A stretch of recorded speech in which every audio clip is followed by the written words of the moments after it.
What do Boebert and cheerleaders have in common? Or, in other words, are you willfully ignorant? Let's start with Boebert.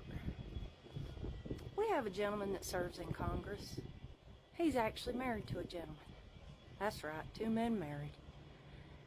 I'm asking you to really deep down think.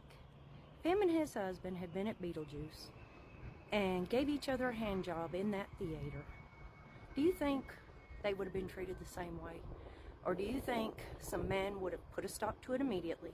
The police would have been called, they would have been arrested, they would have been charged with crimes, and at the very least probably have to register as sex offenders. I'm sure that gentleman would no longer be a part of Congress.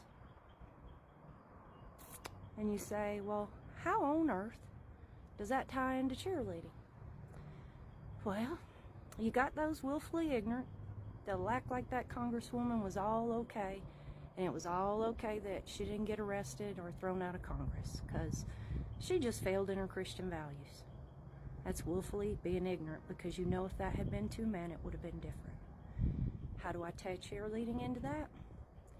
From a very young age, even in elementary school, little girls are put in panties in a short skirt that does not do anything to cover those panties, a little bitty top that just covers a small area, and taught that they are supposed to stand in front of crowds of people and jump up and down to cheer their team on to victory. How am I tying that into the Boebert thing?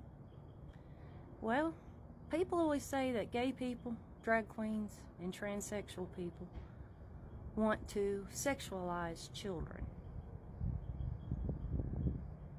Sexualize children.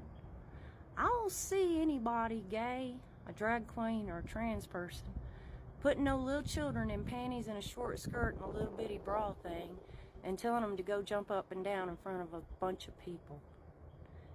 And what the cornbread hell anyway? If that's how a team wins, why isn't everybody in the bleachers dressed like that? Christian values. Just make it make sense. Don't let it be one way for one group and one way for another. It's got to be all together. Anyway, it's hard out there. Y'all try to be good to each other and love one another best you can.